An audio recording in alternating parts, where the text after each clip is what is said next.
సేవను మార్గంగా ఎంచుకుంది ఆ కుటుంబం. ప్రజల కష్టాలు తమ కష్టాలుగా మార్చుకొని వాటికి పరిష్కార మార్గాలు చూపించిందా ద్వయం. అందుకే శ్రీకాకుళం జిల్లాలో కిల్లి కుటుంబాన్ని తమ కుటుంబంగా భావించి పట్టం కట్టి చూపించారు జనం.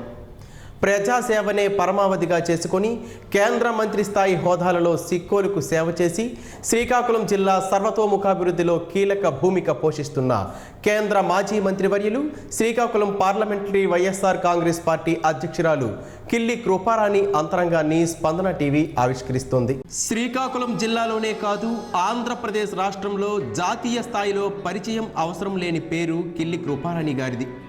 దేశంలో మారుమూల ప్రాంతమైన శ్రీకాకుళం జిల్లాలో పుట్టిన ఆమె ఇంతింతై వటుడింతై అన్నట్లు జాతీయ స్థాయి రాజకీయాల్లో సైతం క్రియాశీలకంగా మారడం నభూతో నభవిష్యతి. ఈ శిఖర స్థాయిని చేరుకోవడానికి ఆమె పడ్డ కష్టాన్ని, ఆదర్శంగా నిలిచిన ఘటనలను స్పందన టీవీ వీక్షకుల కోసం అందిస్తుంది.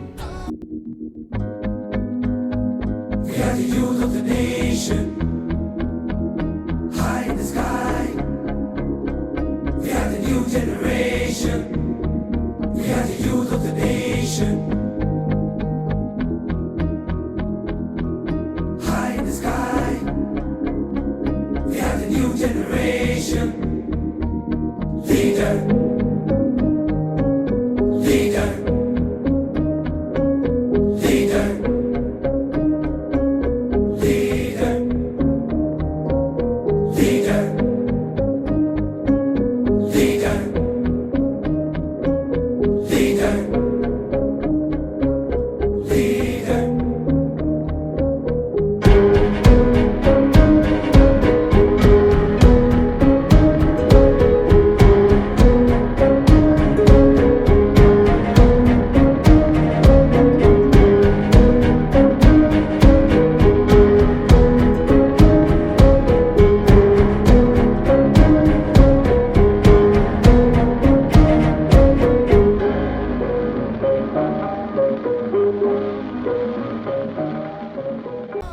ఈమె పేరు కిల్లి కృపారాణి. శ్రీకాకుళం జిల్లా నరసన్నపేట మండలం చోడవరం గ్రామంలో 1965వ సంవత్సరం నవంబర్ 19వ తేదీన అంపోలు కామయ్య, కౌసల్య దంపతులకు ముగ్గురు సంతానంలో చివరివారిగా కృపారాణి జన్మించారు. మొదటి నుండి చదువుపై పూర్తి ఏకాగ్రత చూపించే కృపారాణి గారిని ఆ దిశగా పూర్తి ప్రోత్సాహం అందించారు తల్లిదండ్రులు. తన ప్రాథమిక విద్యాభ్యాసమంతా శ్రీకాకుళం జిల్లాలోనే అభ్యసించారు. ఈ దశలో అప్పట్లో జరిగిన 7వ తరగతి పబ్లిక్ పరీక్షల్లో కూడా స్టేట్ టాపర్గా నిలిచి తన ప్రత్యేకతను అప్పట్లోనే తెలియపరిచారు. తదుపరి విశాఖపట్నంలోని ఆంధ్ర మెడికల్ కళాశాలలో MBBS విద్యను అభ్యసించారు.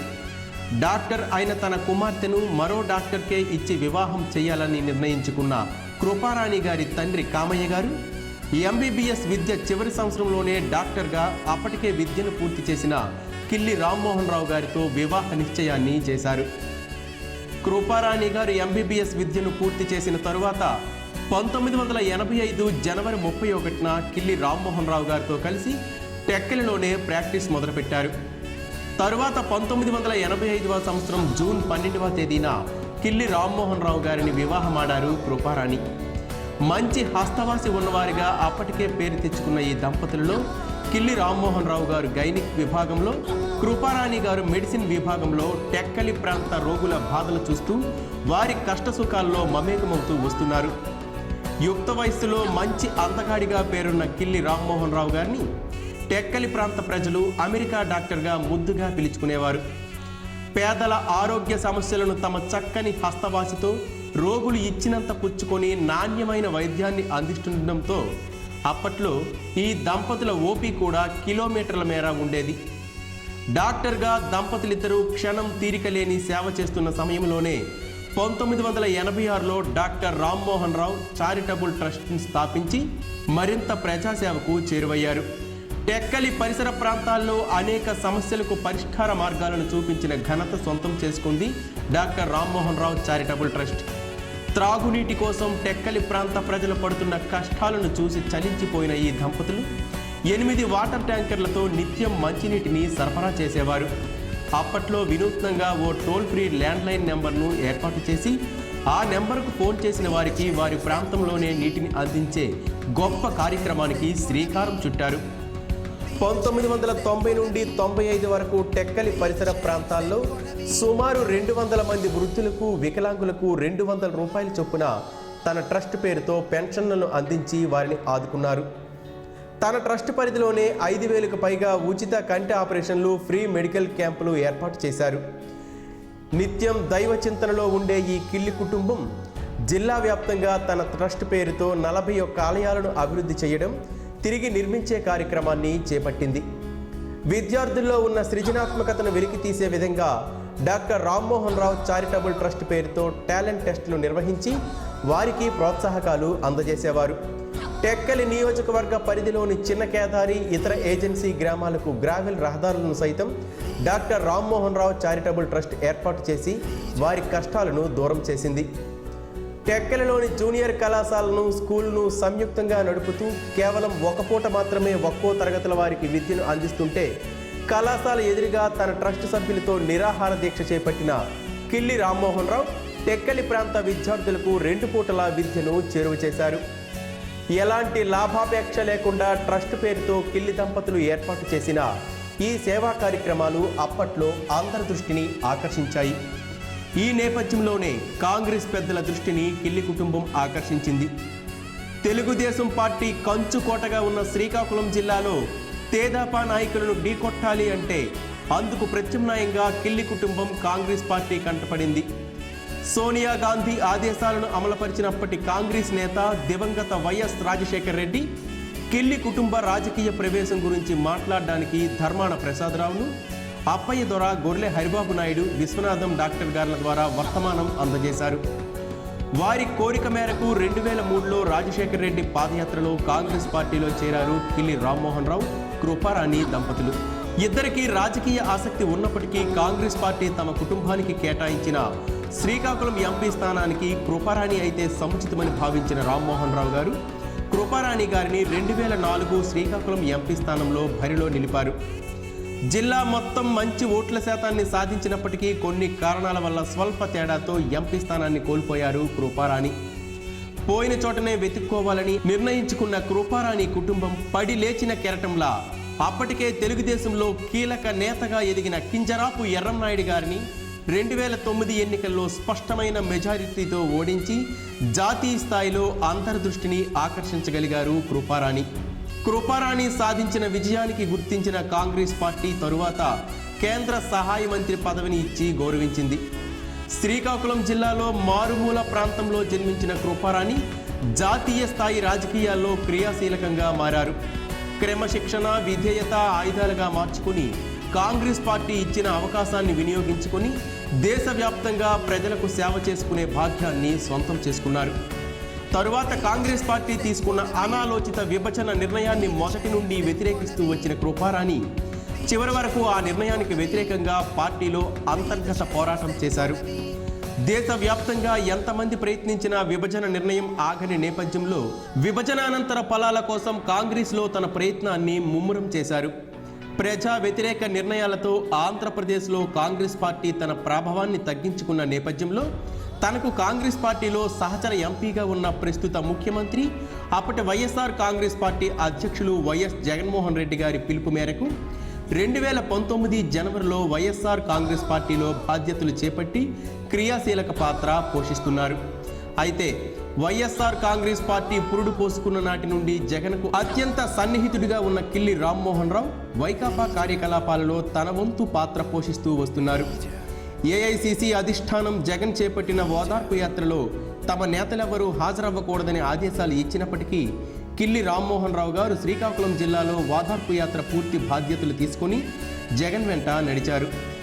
అది ఇప్పటికీ గుర్తు చేసుకుంటున్న వైకాపా అధ్యక్షులు జగన్ శ్రీకాకుళం జిల్లా పార్టీ వ్యవహారాలలో కిల్లి కుటుంబానికి తగిన ప్రాధాన్యత ఇస్తూ వస్తున్నారు. శ్రీకాకుళం జిల్లాలోని మారుమూల ప్రాంతంలో పుట్టి కేంద్ర మంత్రి స్థాయికి ఎదిగి ప్రజాసేవనే పరమావధిగా భావించి పేదల పక్షపాతిగా పేరు సంపాదించుకున్న కిల్లి కృపారాణి గారిని స్పందన టీవీ సగర్వంగా సవినయంగా అభినందిస్తోంది.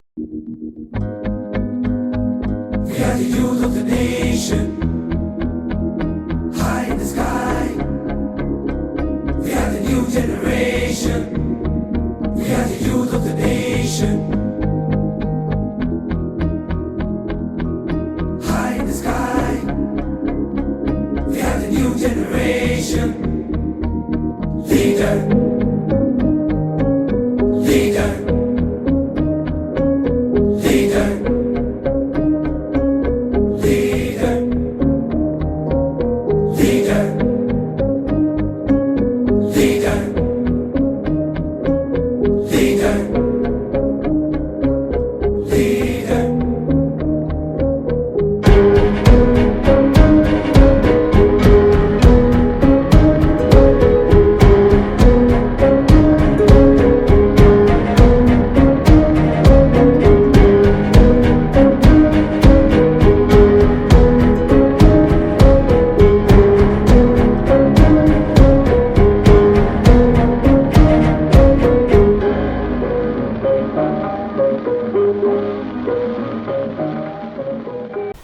నమస్కారం. స్పందన అంతరంగం కార్యక్రమానికి స్వాగతం. నేను మీ ప్రశాంత్ కొండియాల. ఈరోజు మనతో పాటు స్పందన స్టూడియోలో ఉన్నారు సిక్కోలు ఆడపడుచు కేంద్ర మాజీ మంత్రివర్యులు, శ్రీకాకుళం వైఎస్ఆర్ కాంగ్రెస్ పార్టీ పార్లమెంటరీ అధ్యక్షురాలు కిల్లి కృపారాణి గారు. ఆవిడ మాటల్లోనే ఆవిడ అంతరంగాన్ని ఆవిష్కరించే ప్రయత్నం చేద్దాం. కృపారాణి గారు నమస్కారం మేడం.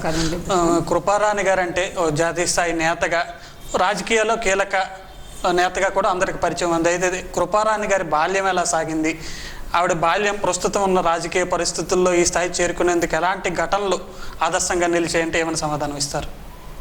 యాక్చువల్లీ నా చైల్డ్హుడ్ అంతా శ్రీకాకుళంలోనే first standard to fifth standard training స్కూల్లో నేను చేశాను శ్రీకాకుళం. ఆఫ్టర్ దట్ నేను టోటల్ నా education Vizag up to the completion of MBBS Saint Ann's college స్టూడెంట్ని. Then I was joined in Andhra Medical College. I was the student of Andhra Medical College. నేను Andhra medical కాలేజ్లో MBBS కూడా డిస్టింక్షన్లో pass అయ్యాను. ఆ తర్వాత it was in 1985 I got married to doctor Rammohan Rao గారు. So he is native of Srikakulam district. And నా ఇల్లాస్ house కానీ మా ఫాదర్ వాళ్ళ మా తాతగారి ఊరు కానీ పోలవరం టెక్కిలి మండలం. నా హస్బెండ్కి ఏంటంటే ఉన్న ప్రాంతానికి డాక్టర్ స్వయం భగవంతుడి దయ వలన ఉన్న ప్రాంతానికి మెడికల్ సర్వీస్ ఇవ్వాలని చాలా డిజైర్ అనమాట. ఆయన యాంబిషన్, ఆయన లైఫ్ టైం యాంబిషన్ ఏంటంటే ఆయన పుట్టిన చోట ఉన్న ప్రాంతంలో తన క్వాలిఫికేషన్, తన ఎడ్యుకేషన్ ఏదైతే ఉందో హెల్త్ ఎడ్యుకేషన్ అక్కడ సర్వీస్ చేయాలని ఒక డిజైర్తో, ఒక యాంబిషన్తో వారు వచ్చారు. సో నేను కూడా ఆఫ్టర్ కంప్లీషన్ ఆఫ్ మెడిసిన్ నేను కూడా ఆయనతో జాయిన్ అవ్వటం జరిగింది. 1985లోనే ప్రాక్టీస్ స్టార్ట్ చేశాం మేము టెక్కల్లో. ద డే 1 నుంచి మా ప్రాక్టీస్ విపరీతంగా చాలా రోరింగ్ ప్రాక్టీస్. వై? బికాస్ ఆయన even though he is a obstetrician, actually he did his MBBS in Guntur medical college. Gynaec obstetrics చేశారు. ఆయన స్పెషలైజేషన్ గైనిక్ ఆబ్స్ట్రిక్స్ అయ్యేటప్పటికి అన్ని surgeries, general surgeries, total uro surgeries, general surgeries, gynaec surgeries, obstetric surgeries without anaesthesia ఆయన చేసేవారు. So within 6 months శ్రీకాకుళంలోనే number 1 హాస్పిటల్గా Kranti maternity nursing home మాది famous అయింది. ఆ రోజుల్లో it was some 35 years back I think. ఆ రోజుల్లో హార్ట్ బీటింగ్ మానిటర్ అంటే క్రాంతి మెటర్నిటీ డిస్ట్రిక్ట్ హెడ్ క్వార్టర్లో ఉండేది కాదు. హార్ట్ బీటింగ్ మానిటర్ కానీ, ఈసీజీ మెషిన్స్ కానీ, ల్యాబ్ ఎక్విప్మెంట్ కానీ, డిస్ట్రిక్ట్ హెడ్ క్వార్టర్లో ల్యాబ్ ఎక్విప్మెంట్ కానీ, హార్ట్కి సంబంధించి మెషిన్స్ కానీ మా నర్సింగ్ హోమ్లో ఉండేవి. So almost all the politicians, as far as my political knowledge is concern, మీకు నర్సన్నపేట నుంచి ఇచ్చాపురం వరకు పొలిటికల్ లీడర్స్ కూడా మా హాస్పిటల్ వచ్చి విజిట్ చేసేవాళ్ళు, ఆ సర్వీసెస్ యూస్ చేసుకునేవాళ్ళు. ఇంకా సర్వీసెస్ విషయం వచ్చేటప్పటికి మన శ్రీకాకుళం జిల్లా బ్యాక్వర్డ్ డిస్ట్రిక్ట్. ఆయన అంబిషన్ కూడా అదే. బ్యాక్వర్డ్ డిస్ట్రిక్ట్, చాలా పేదరికంలో ఉన్న జిల్లా, తక్కువ తలసరి ఆదాయం ఉన్న జిల్లా, చాలా పేద ప్రజానీకం ఉంటారు. ఇక్కడ సర్వీస్ చేద్దాం అంటే ఏదో సంపాదించేద్దాము, ఎర్న్ చేద్దాం అనే ఆలోచన ఎట్టి మాత్రం ఏ కోసైనా కూడా ఉండేది కాదు వారికి. సో మార్నింగ్ నుంచి నైట్ దాకా మిడ్-నైట్ వరకు 18 hours కష్టపడేవాళ్ళం ఇద్దరం హాస్పిటల్లో.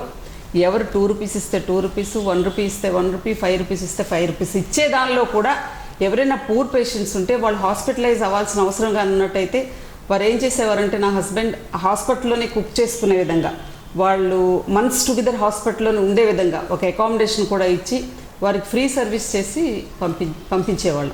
నా క్వశ్చన్కి ఇంకా ఆన్సర్ రాలేదు మేడం. బాల్యంలో ఏదైతే ఈ డాక్టర్ అవ్వాలనే బీజం కృపారాణి గారిలో ఎప్పుడు పడింది? లేదు, మా ఫాదర్కి ఏంటంటే 2 అమ్మాయిలు, నాకు ఒక సిస్టర్, నేను, మా బ్రదరు. మా ఫాదర్ ఏంటంటే నేను పుట్టినప్పటి నుంచి చాలా bright student, very intelligent student. నేను క్లాస్ టాపర్ని, స్కూల్ టాపర్ని, ఎక్కడున్నా స్టేట్ టాపర్ని, 7th class కూడా నేను స్టేట్ టాపర్ని. మా ఫాదర్ ఏంటంటే ఆయన జీల్ ఈమెను డాక్టర్ చేద్దామని ఆయన మనసులో ఉండేది. సో ఆయన అంబిషన్ ఏదైతే ఉందో అది ఫుల్ఫిల్ చేయటం కోసం నేను చదివాను, కానీ ఏ డాక్టర్నో చూసి ఇన్స్పైర్ అయ్యి మాత్రం నేను చదవలేదు. Simply to satisfy my father. ఆయన కోరిక ఏదైతే ఉందో అది తీర్చుదాం అనే కోరిక వెళ్ళాను. యాక్చువల్గా నేను డాక్టర్ అవ్వకపోతే సివిల్స్ వైపు వెళ్ళేదాన్నేమో. మా ఫాదర్కి ఆ అంబిషన్ లేకపోతే నా థాట్ ప్రాసెస్ డెఫినెట్గా ఉండేది. తండ్రి గారి కోరిక గొప్పదైనప్పటికీ మహిళలు బయటికి వెళ్ళి చదువుకోవడం అంటేనే అదొక మూఢనమ్మకంగా భావించిన రోజుల్లో కృపారాణి గారు డాక్టర్గా చదివిన పరిస్థితి. ఈ నేపథ్యంలో మీకు ఎవరుగా ఆదర్శంగా నిలిచారు? మీకు సహకరించిన కుటుంబ పరిస్థితులు ఎలా ఉన్నాయి అప్పట్లో? నాకు ఎవరో అంటే ఉమెన్ ఎడ్యుకేషన్ అన్నది ఎవరో సహకరించినది కాదండి, టోటల్గా మా పేరెంట్స్ ప్రోత్సాహం. మా ఇంట్లో కూడా మెడికల్ ప్రొఫెషన్ అంటే చాలా ఇంట్రెస్ట్. సో నేను మ్యారేజ్ చేసుకునే వ్యక్తి కూడా డాక్టర్ అవ్వాలి అన్నది మా పేరెంట్స్ తాలూకు ఆలోచన. ఎస్పెషల్లీ మా ఫాదర్ మెడికల్ ప్రొఫెషన్ అంటే ఆయనకి చాలా ఇంట్రెస్ట్.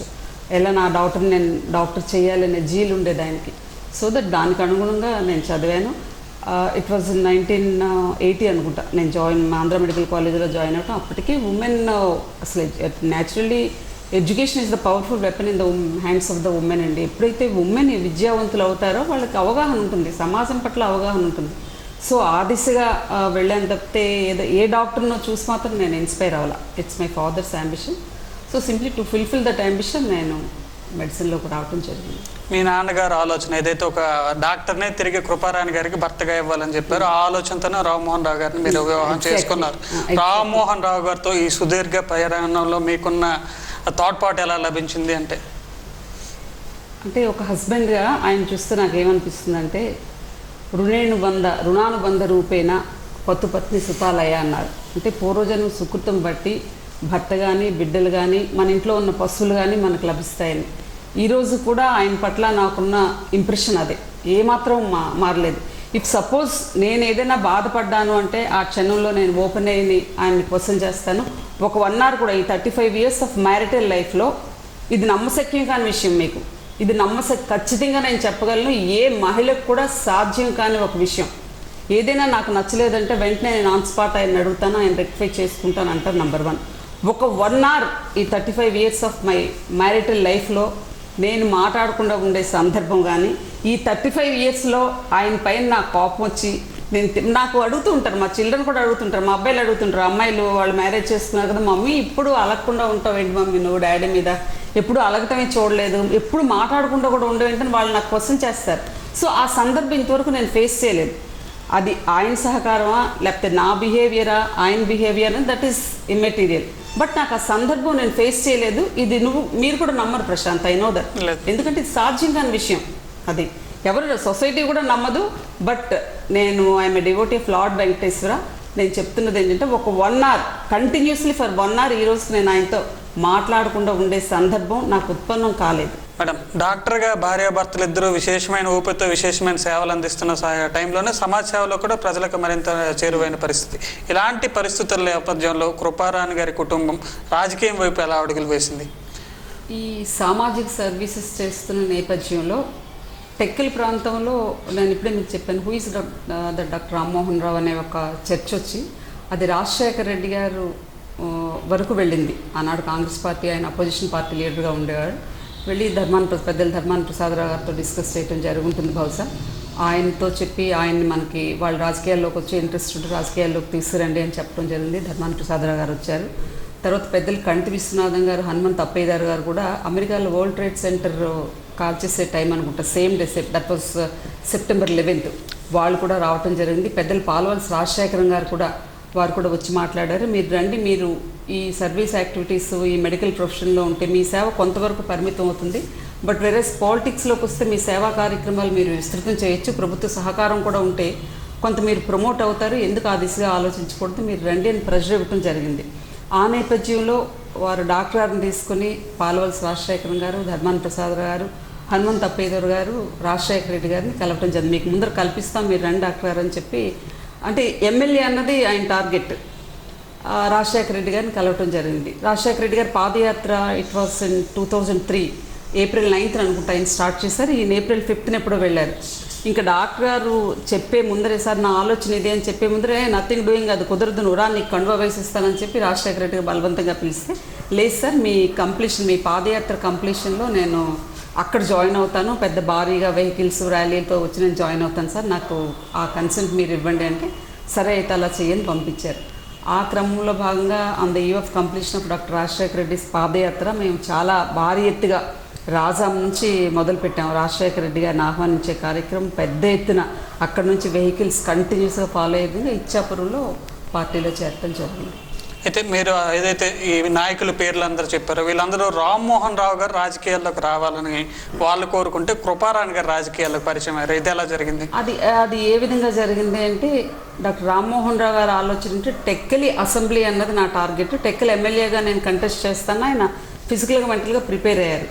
ఎప్పుడైతే రాజశేఖర రెడ్డి గారు మాకున్న name and fame across the district మాకున్న వాయిస్, అప్పుడు ఎర్రనాయుడు గారిని బీటౌట్ చేయాలి, ఎర్రనాయుడిని ఢీ కొట్టాలి అంటే వాళ్ళ ఫ్యామిలీయే సూటబుల్ అని ఆయనకి బాగా నాటుకుపోయింది.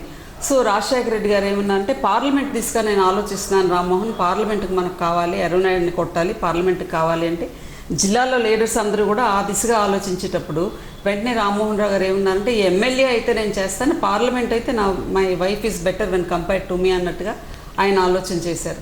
సో నా నేమ్ అప్పుడు అనూహ్యంగా స్క్రీన్ పైకి వచ్చింది. అంతవరకు నాకు అసలు పొలిటికల్ ఆలోచనే లేదు. ఆల్ ఆఫ్ ఎ సడన్ నా నేమ్ ఆయన ప్రమోట్ చేశారు, నా హస్బెండ్ ప్రమోట్ చేశారు.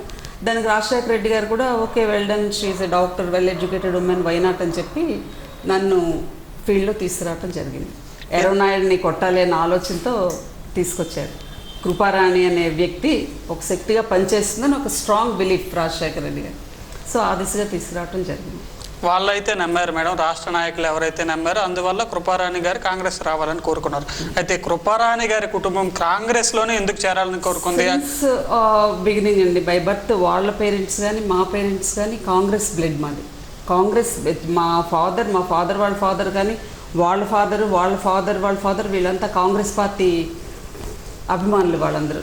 సో రాజకీయాల్లోకి రావాలి అంటే Congress party is only the alternative for us. మా బ్లడ్ కాంగ్రెస్. సో ఆనాడు కాంగ్రెస్లో జాయిన్ అవ్వడం జరిగింది. ఓకే, మీ బ్లడ్ కాంగ్రెస్ మేడం. అలా దేశంలో ఆ టైంలో ఎంతోమంది బ్లడ్లో కాంగ్రెస్ ఉంది, అంత స్థాయిలో జాతీయ పార్టీగా సేవలు అందిస్తున్న పరిస్థితి. అయితే ఓ చిన్న నేతగా మొదలైన కృపారాణి గారి ప్రయాణం కాంగ్రెస్లో శిఖర స్థాయికి ఎలా చేరుకుంది? అంటే ప్రశాంత్, దీన్ని ఒక చిన్న నేతగా బయలుదేరిన మాట నేను కాంట్రాడిక్ట్ చేస్తున్నాను. ఎందుచేతంటే అది నా అదృష్టం తెలియదు, భగవంతుని ఆశీస్సులో తెలియదు.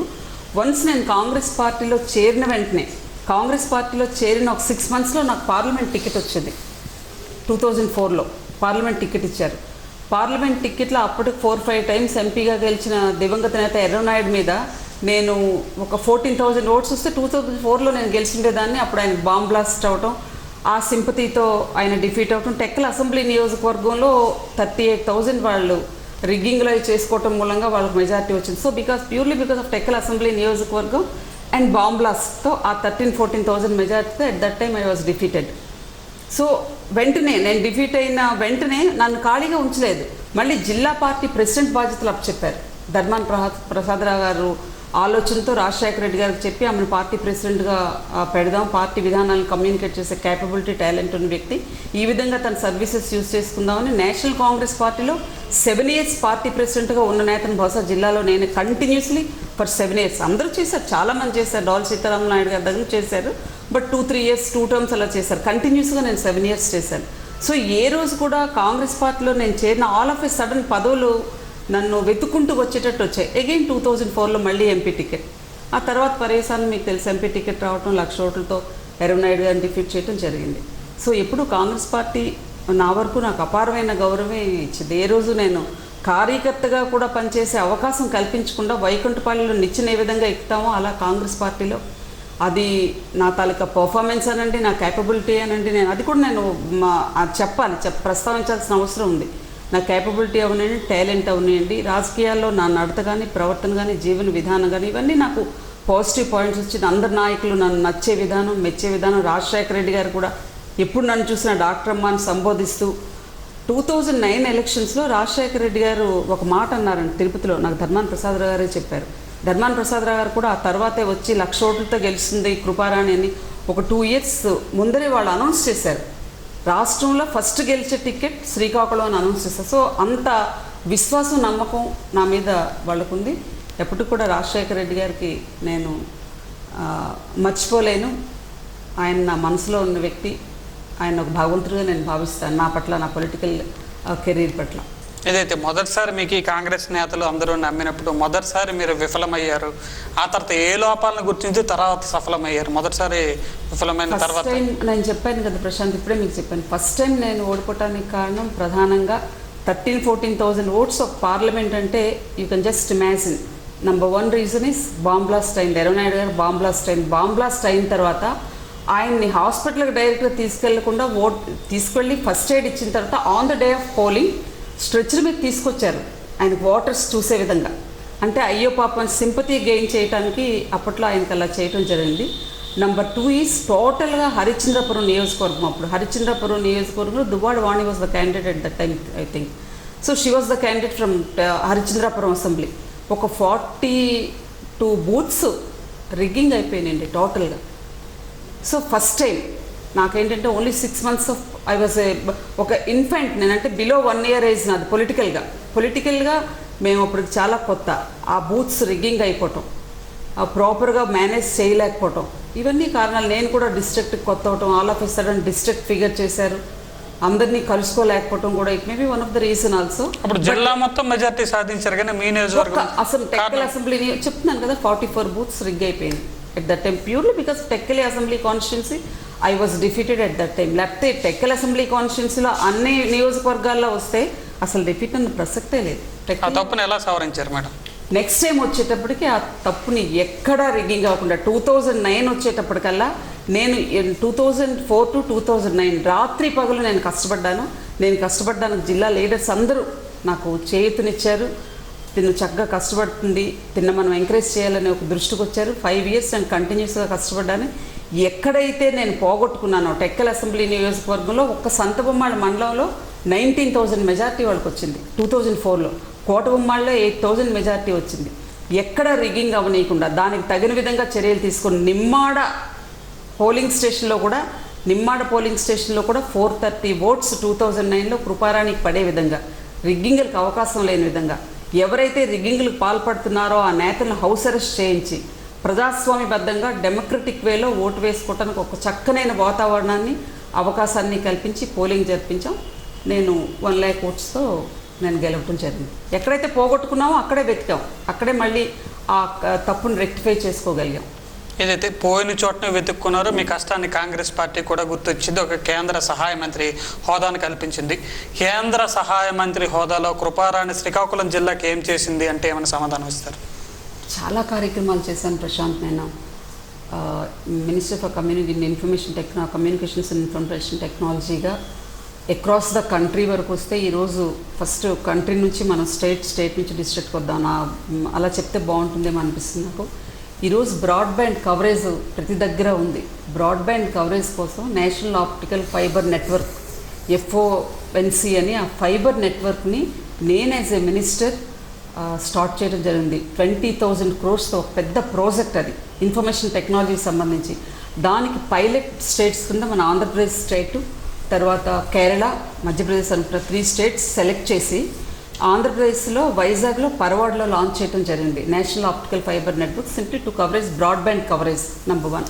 Number 2, as far postal department is concerned, project Arrow అని 5,000 crores upgradation of all post office across the country as well as in the state of Andhra Pradesh. Especially మన శ్రీకాకుళం జిల్లాలో కంప్యూటరైజేషన్ అన్ని పోస్ట్ ఆఫీస్, మీకు డిస్ట్రిక్ట్ హెడ్ క్వార్టర్ నుంచి ఇచ్చాపురం వరకు computerisation of all post offices, upgradation, sub post office sanction చేయించడం, branch post office sanction చేయడం.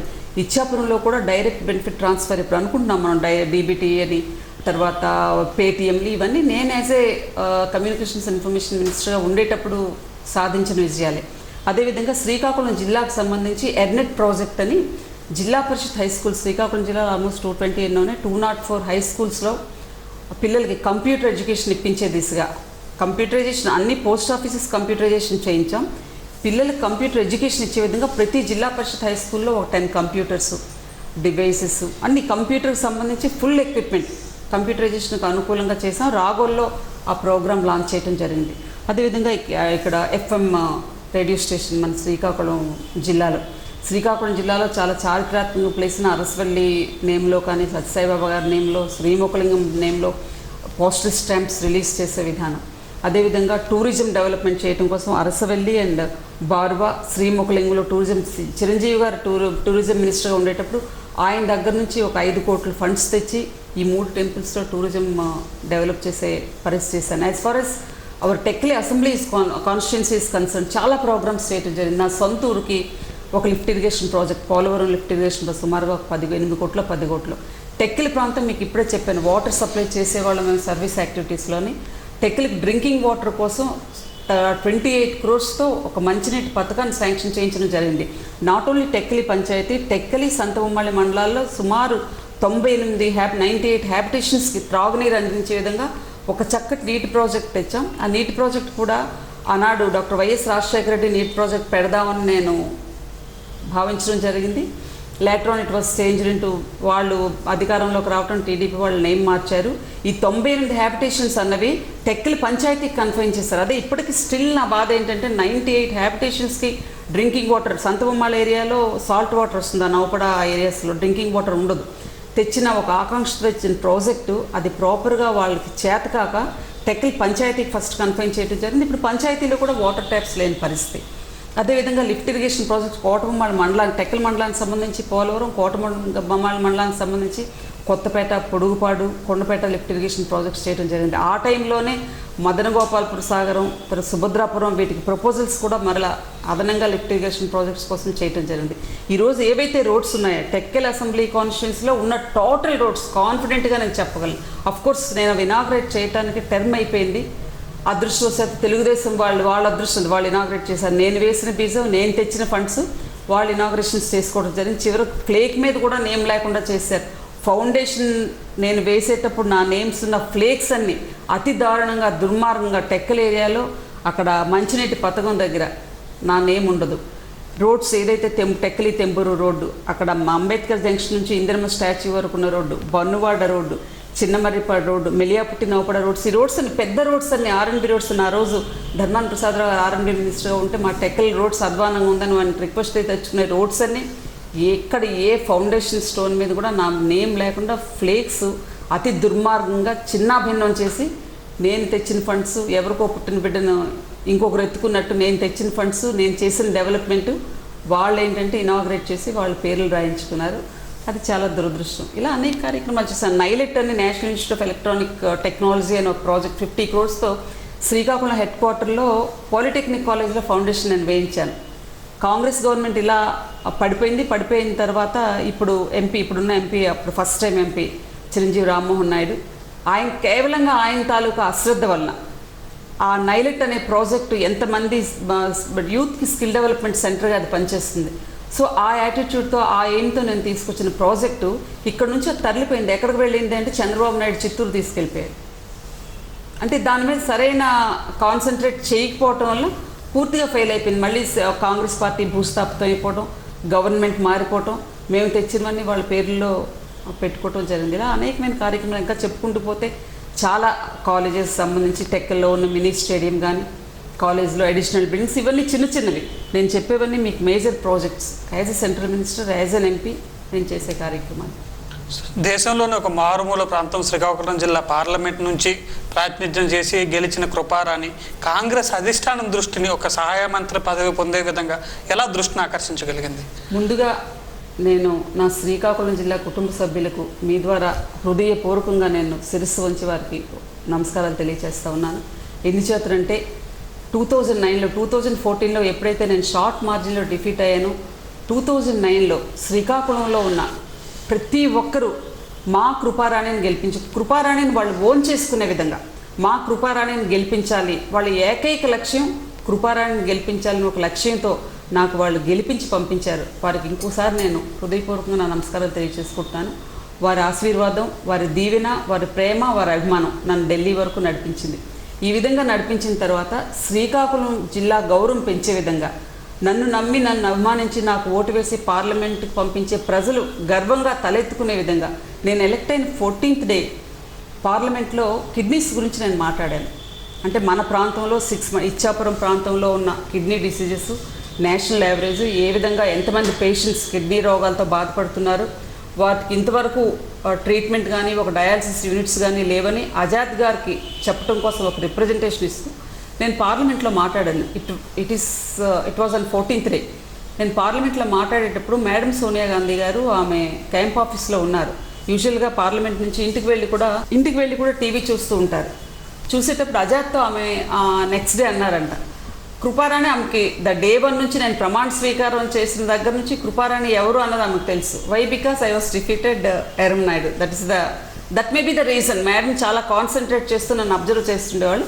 నేను oath taking అప్పుడు కూడా ఆమె ఎవరికి బల్ల చరిచినాము, నేను చేసేటప్పుడు మాత్రం చరిచారు. వై? బికాజ్ జైపాల్ రెడ్డి గారు చెప్పారు, she is the candidate, she defeated ఎరం Naidu అని మేడంకి చెప్పడం జరిగింది. సో నేను మాట్లాడే విధానం చూసిన తర్వాత ఆజాద్ గారికి చెప్పారంట, చాలా చక్కగా మాట్లాడింది, అది చాలా మేజర్ ప్రాబ్లంలా ఉంది. చూడు, నేషనల్ యావరేజ్కి శ్రీకాకుళం జిల్లాలో ఉన్న కిడ్నీ రోగాల యావరేజ్ చాలా ఎక్కువగా ఉంది. We have to concentrate on that issue అని ఆజాద్ గారికి మేడం గారు చెప్పారు. ఆజాద్ నాకు నెక్స్ట్ డే చెప్పారు. That is number 1.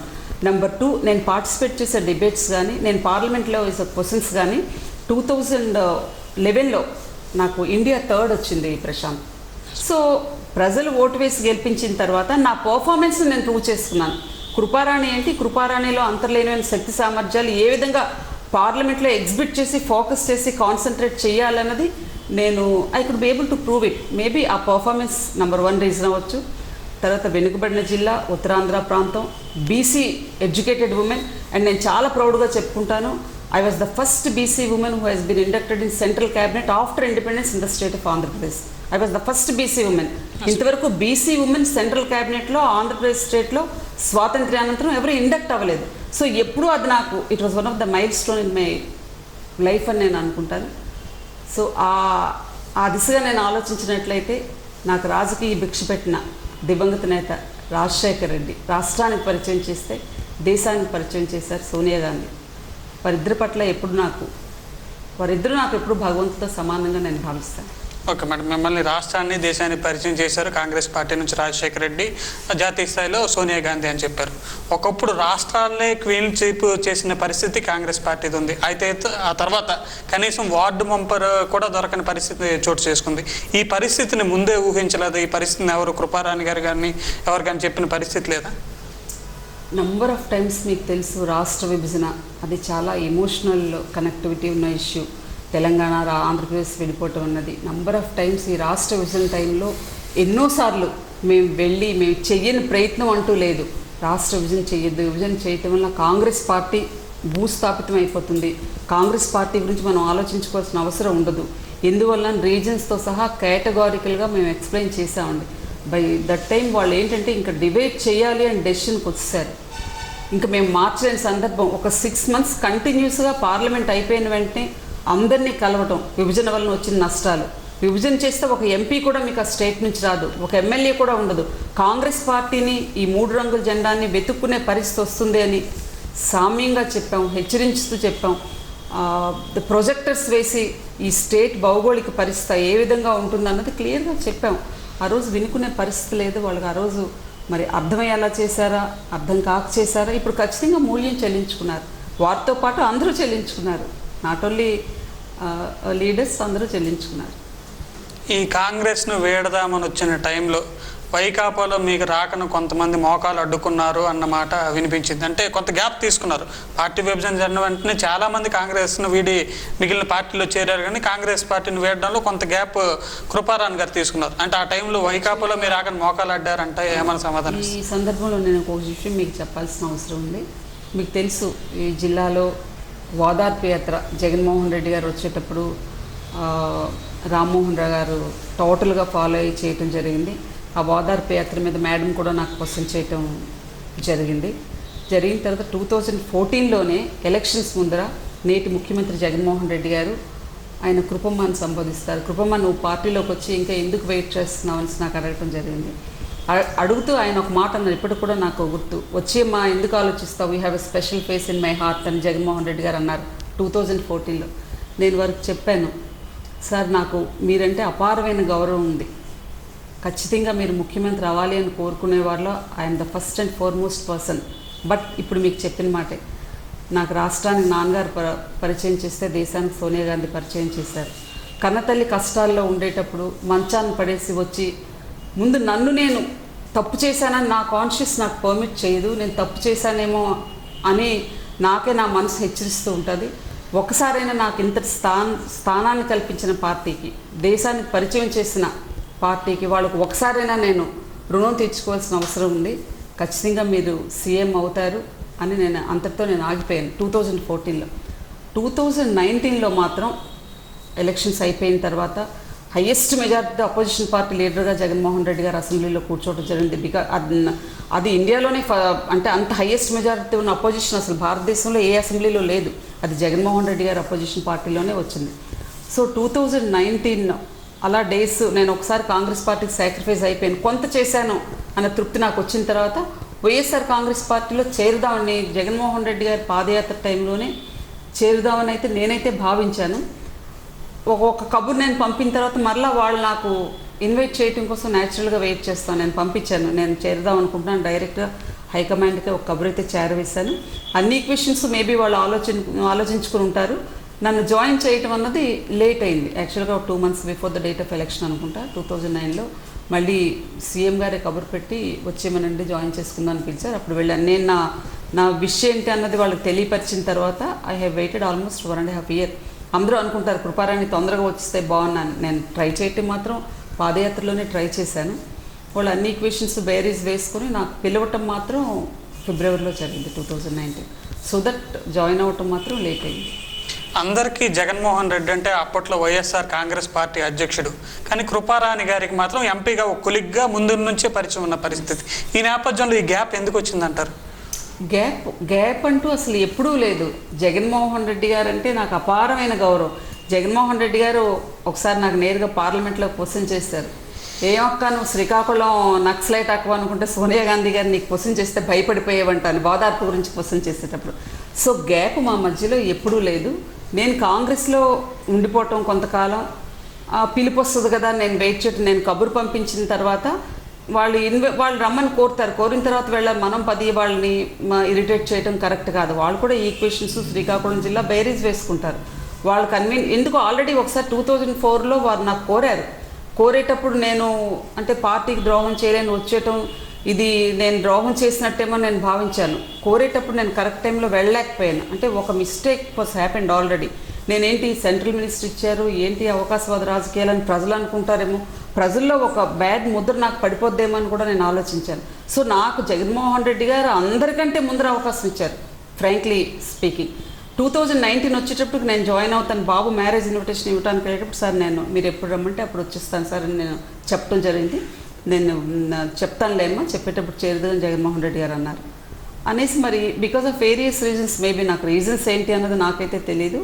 2009లో మళ్ళీ నాకు 19లో కబురు పెట్టడం జరిగింది, జాయిన్ అయ్యాను. ఓకే మేడం, నాకు ఒక విషయం మీద క్లారిటీ ఇవ్వండి. గతంలో మీరు కాంగ్రెస్గా ఉండే టైంలో ఏదైతే మీరు సెంట్రల్ మినిస్టర్గా ఉండే టైంలో అనేక పవర్ సెంటర్స్ శ్రీకాకుళంలో ఉండేవి. కేంద్ర మంత్రిగా మీరు ఉండేవారు, ఇంకో మంత్రిగా రాష్ట్ర స్థాయి మంత్రిలో ధర్మాన గారు ఉండేవారు, చిత్రచర్లు ఉండేవారు, కోండ్ర మురళి ఉండేవారు. వీరందరూ ఎవరికి వారు ఒక క్వార్టర్ బిల్డ్ చేసుకొని వాళ్ళు డెవలప్ చేసుకునే పరిస్థితి ఉంది. అయితే జిల్లాలో ఒక టాక్ నడుస్తుంది, ఆ వర్గపోరు వైసీపీలో చేరిన తర్వాత కూడా ఆ వర్గపోరు కొనసాగుతుందా అంటే ఏమైనా సమాధానం ఇస్తారు? ఎక్కడ వర్గపోరు అని మీకు చూడండి, ఎవరు క్వార్టర్ వార్డు బిల్డ్ చేసుకుని వారిని వారే ఇచ్చేసుకుంటారు. అది నేషనల్ పార్టీలో కొన్ని పాసిబిలిటీస్ ఉంటాయి. నేషనల్ పార్టీలో మీకు మల్టిపుల్ పవర్ సెంటర్స్ ఉంటాయి, మీకు తెలుసు చాలా పవర్ సెంటర్స్ ఉంటాయి. బట్ వేరేస్ మనం ప్రాంతీయ పార్టీకి వచ్చేటప్పటికి పవర్ సెంటర్ ఒకే ఒక పవర్ సెంటర్. మాకు ఇప్పుడు లీడర్ ఎవరంటే Jaganmohan Reddy is only the leader for us, no other centre. So Jaganmohan Reddy garu ఇక్కడ ఎక్కడికక్కడ వాళ్ళు పవర్ సెంటర్స్ నడిపిస్తుంటారంటే అది కుదరదు. ఆ భావజాలను మనం అడాప్ట్ చేసుకుని ప్రాంతీయ పార్టీలో కొనసాగాలి. సో పవర్ సెంటర్స్ నాయకుల మధ్య ఇప్పుడు మీరు అన్నది ఎవరికి వాళ్ళు క్వార్టర్స్ రన్ చేసుకుంటారు. నాయకుల మధ్య ఒక పార్టీ ఒక తల్లికి పుట్టిన 5 బిడ్డలే సమానంగా ఉండరు, వాళ్ళ థాట్ ప్రాసెస్ వేరేగా ఉంటుంది. అదేవిధంగా ఒక రాజకీయ పార్టీలో మనం ఉండేటప్పుడు మనలో అభిప్రాయ భేదాలు ఉండొచ్చు, ఒక అంశం పట్ల ఒక ఇష్యూ పట్ల అభిప్రాయ భేదాలు ఉండొచ్చు. ఆ అభిప్రాయ భేదాలని మనం పార్టీ విభేదాల కింద చిత్రీకరించి చూడకూడదు అంటాను. It's my opinion.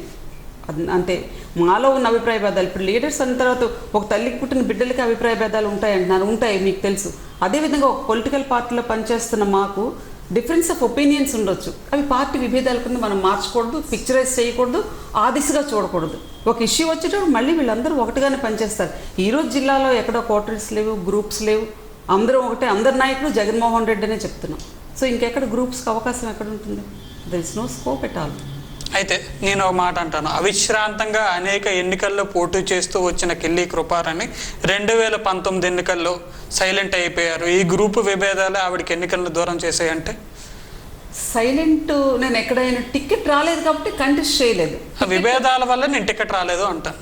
విభేదాలు అది సత్యదూరమైన విషయం. కేంద్ర సహాయ మంత్రి పదవి చేసిన కృపారాణి గారికి టికెట్ ఇవ్వకపోవడం కరెక్టే. అది సత్యదూరమైన విషయం ప్రశాంత్. నేను ఎందుచేతనంటే ఇది ఇంత కాన్ఫిడెంట్గా చెప్తున్నాను, జగన్మోహన్ రెడ్డి గారిని నేను కలిసేటప్పటికి సీఎం గారు ఆ రోజు అపోజిషన్ పార్టీ లీడర్ హోదాలో నాకు చెప్పారు, అమ్మ కృపమ్మ, నీ స్థాయికి తగిన విధంగా నేను గౌరవిస్తాను, నీ మీద నాకు నమ్మకం విశ్వాసం ఉంది. ఇప్పటికే ఆల్రెడీ మనం జిల్లాలో ఎవరికి ఏంటి ప్లేస్మెంట్స్ అన్నవి ఒక ప్లాన్, ఆల్రెడీ ఒక పిక్చర్ ఉంది. సో నువ్వు జిల్లా అంతా తిరుగు, అందరి అభ్యర్థుల కోసం కష్టపడు అని ఒక మాట నాకు చెప్పారు. నీకు నేను గౌరవిస్తానని చెప్పారు. ఆయన మాట మీద నాకు నమ్మకం విశ్వాసం ఉంది. సో ఆయన ఏదైతే చెప్పారో ఆయన చెప్పిన దానికి తూచా తప్పకుండా ఎక్కువగా టెక్కల డివిజన్లో నేను తిరిగాను, మీ నియోజకవర్గంలో ఇంకా ఎక్కువగా తిరిగాను అందరికంటే. సో ఆయన ఇచ్చిన యాజ్ పర్ హిస్ డైరెక్షన్ నేను చేశాను. సైలెంట్గా ఉండటానికి కారణం అంటే టికెట్ రాలేదు కాబట్టి మనం సైలెంట్గా ఉండాల్సిన పరిస్థితి. అయితే 2019లో కృపారాణి గారు ఏం చేశారు, ఎవరికి ఎక్కువగా మద్దతు ఇచ్చారు, ఏమేమి చేశారంటే ఆ ఎన్నికల్లో? అందరికీ జగన్మోహన్ రెడ్డి గారు పార్టీ పరంగా గుర్తించే ప్రతి అభ్యర్థి కోసం పాటుపడ్డాను. ప్రతి అభ్యర్థి మనసా వాచ కర్మన గెలవాలి అని ట్రూ స్పిరిట్తో లార్డ్ వెంకటేశ్వరని ప్రేయర్ చేశాను. అయితే మీరు ప్రేయర్ చేశారు. జిల్లాలో అయితే ఇంకో నానుడు వినిపిస్తుంది, 2019 ఎన్నికల్లో కృపారాణి గారే వైకాపా పార్టీ తరపు నుంచి పోటీ చేస్తుంటే కనుక ఈ 6,000తో ఓడిపోయే పరిస్థితి ఉండేది కాదు అంటే కృపారాణి గారు ఏమైనా సమాధానం ఇస్తారు? Of course it may be correct. నేను కూడా హైకమాండ్లో కలిసేటప్పుడు చాలామంది ఈ మాట అంటం జరిగింది. మరి ఎందుకమ్మా అది ఆ దృష్టి సారించలేదా, ముందుగానే తప్పును గుర్తించలేదా? ఎవరు పార్టీ గుర్తించలేదు అంటారు. ఆల్రెడీ అప్పటికి క్యాండిడేట్స్ వాళ్ళు ప్రిపేర్ అయ్యారు అని చెప్తున్నాను కదా Prashant. All of a sudden మార్చడానికి కూడా వేరేగా ఈక్వేషన్స్ వాళ్ళకి వినిపించి ఉండొచ్చు. ఏమో ఇప్పుడు ఈ క్యాండిడేట్ని మార్చడం వల్ల మనకు ఆ సామాజిక వర్గం దూరం అవుతుందేమో, ఈ సామాజిక వర్గం దూరం అవుతుందో ఆలోచించారేమో బహుశా. మరి వాళ్ళ ఈక్వేషన్ ఏ విధంగా వాళ్ళు పీకే టీమ్స్ని పెట్టారు, సీఎం గారికి ఎటువంటి మెసేజ్ కమ్యూనికేట్ అయింది అన్నది I have got no knowledge on that. మీరు ఇప్పుడే ఇందాక మాటల్లో అన్నారు 2019 ఎన్నికల్లో ప్రత్యేకంగా దృష్టి సారించాను, టెక్కల్ డివిజన్ మిగిలిన ప్రాంతం మా ఏరియా తిరిగానని చెప్తున్నారు, టెక్కల్ డివిజన్ తిరిగానని చెప్తున్నారు. టెక్కల్ డివిజన్లో మీ టెక్కలి నియోజకవర్గం ప్రాంతంలో 3 నేతలు కలిసిన కింజరాపు అచ్చెన్నాయుడిని ఓడించలేకపోయారు, ఎందుకు అంటే మన సమాధానం? That is purely because of rigging. మళ్ళీ రిగ్గింగ్ బూత్స్ని మేము మేనేజ్ చేయటంలో ఒక విధంగా ఫెయిల్ అయ్యామనే చెప్పాలి.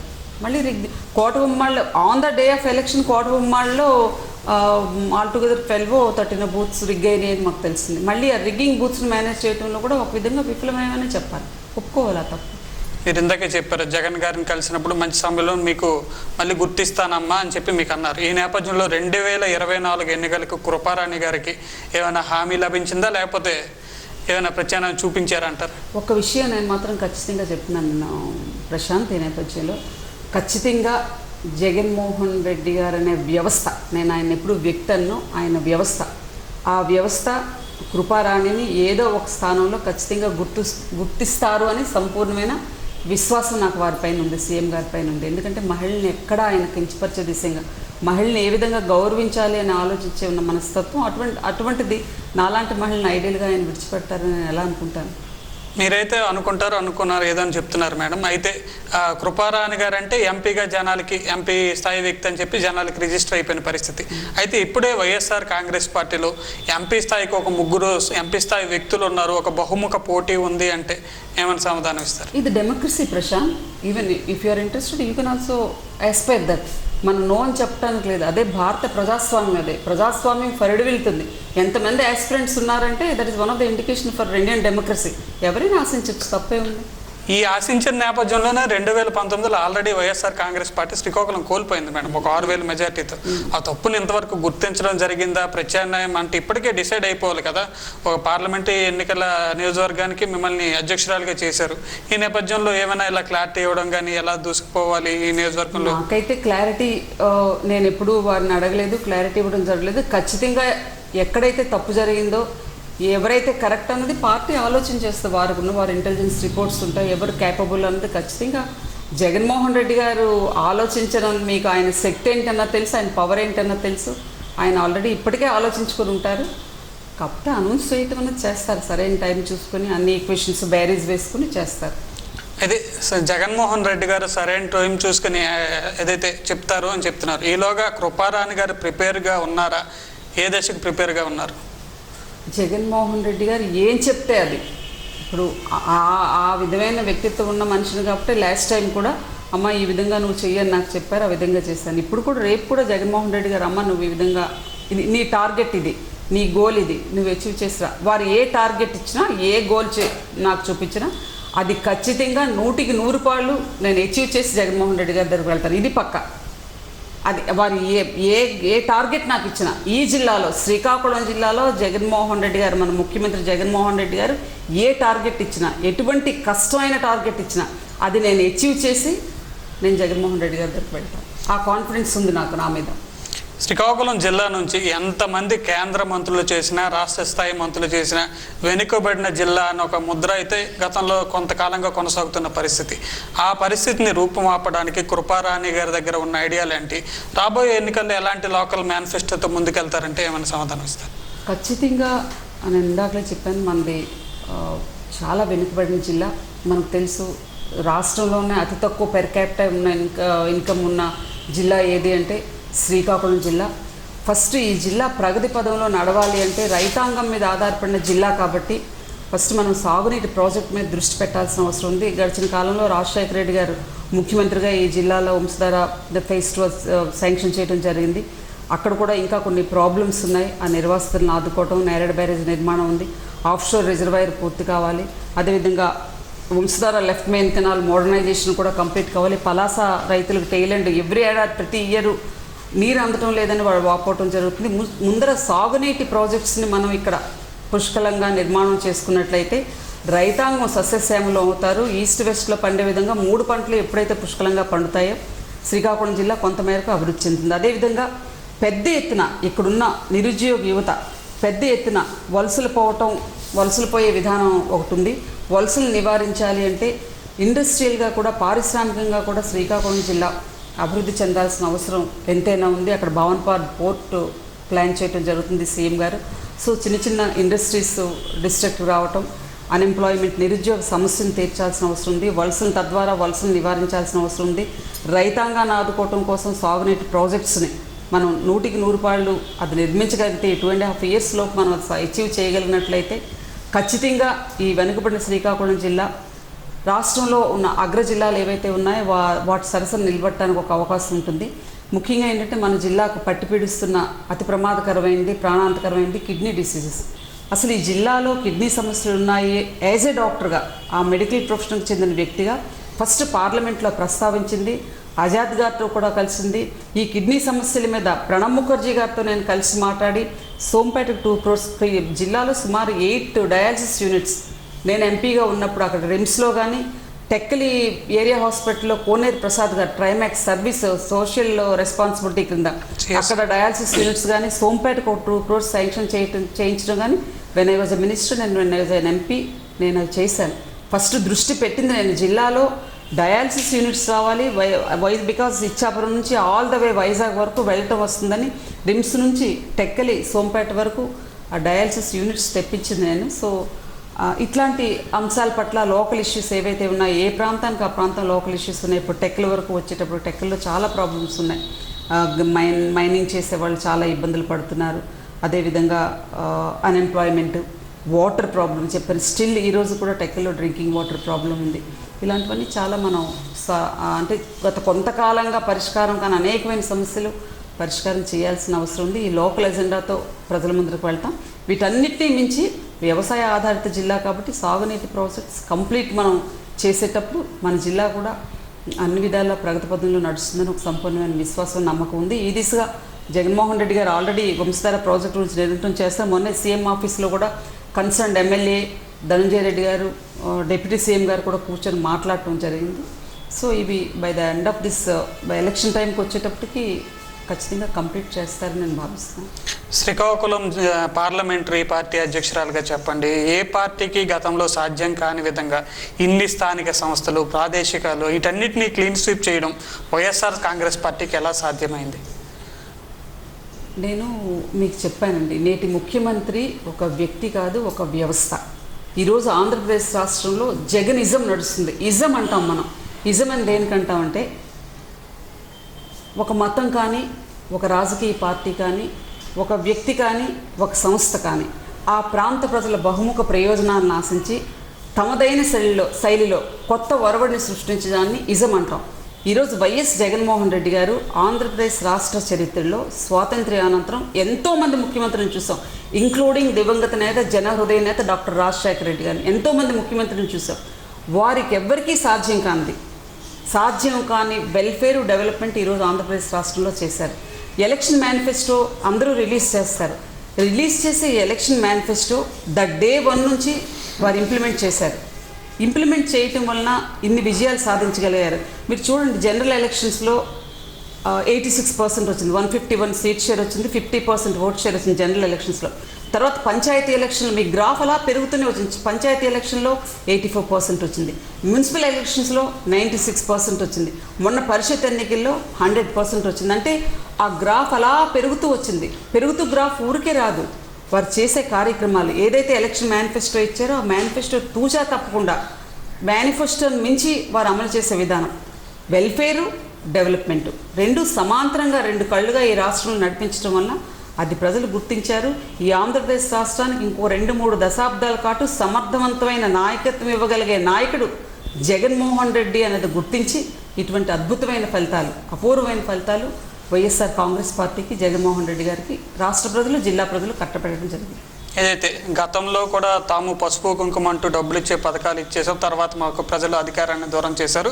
ఇప్పుడు వైఎస్ఆర్ కాంగ్రెస్ పార్టీ కూడా ప్రజలకు డబ్బులు పంచే పథకాలనే ప్రజలకు చేరువ చేస్తుంది.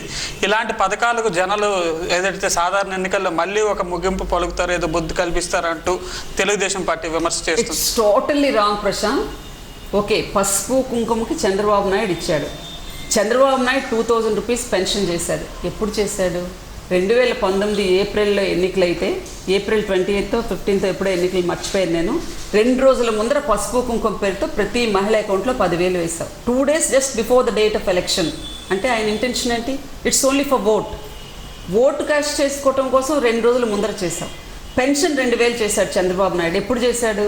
2018 డిసెంబర్ లేకపోతే 2019 జనవరిలో చేశాడు. అంటే just 2-3 months before the date of election దృష్టిలో పెట్టుకొని ఓట్ల కోసం ప్రజల్ని అమాయకులను చేసి కేవలంగా ఓట్లు దండుకోవటం కోసం చంద్రబాబు నాయుడు చేసే కార్యక్రమం అది. బట్ వేరేస్ నేటి ముఖ్యమంత్రి జగన్మోహన్ రెడ్డి గారు ప్రమాణ స్వీకారం చేసిన రోజు దగ్గర నుంచి మీరు అమ్మఒడి తీసుకోండి, విద్యాదేవిని తీసుకోండి, వసుదేవిని తీసుకోండి, రైతు భరోసా తీసుకోండి, ఆసరా కార్యక్రమం తీసుకోండి, చేదోడు తీసుకోండి, చేయొత్తు తీసుకోండి, యూ టేక్ ఎనీ ప్రోగ్రామ్.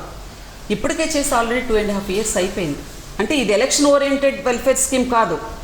ఈ వెల్ఫేర్ స్కీమ్స్ అన్ని ఓట్ల కోసం కాదు, పేద ప్రజానీకం కోసం.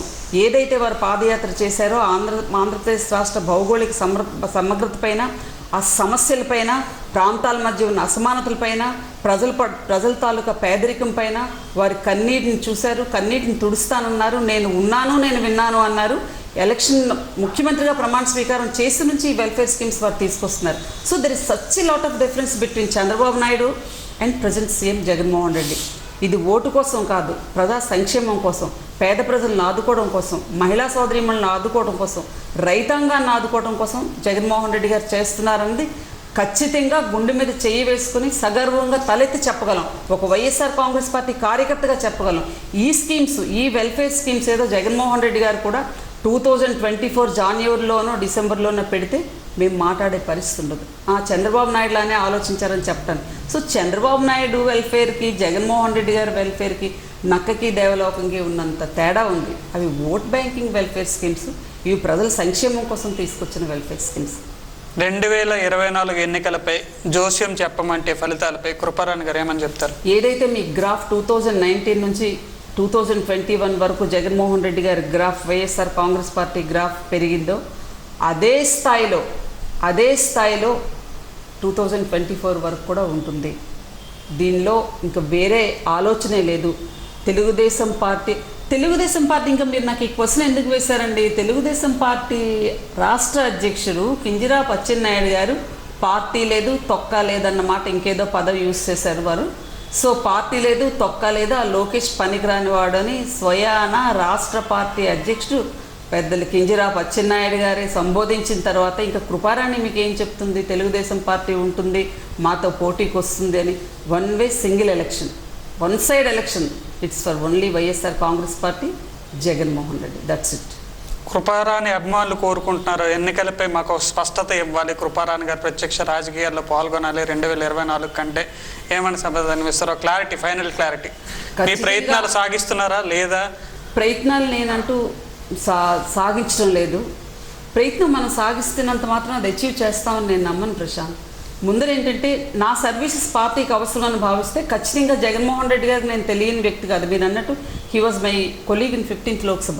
So Kruparani she's not an unknown person to the district or Jaganmohan Reddy గారు.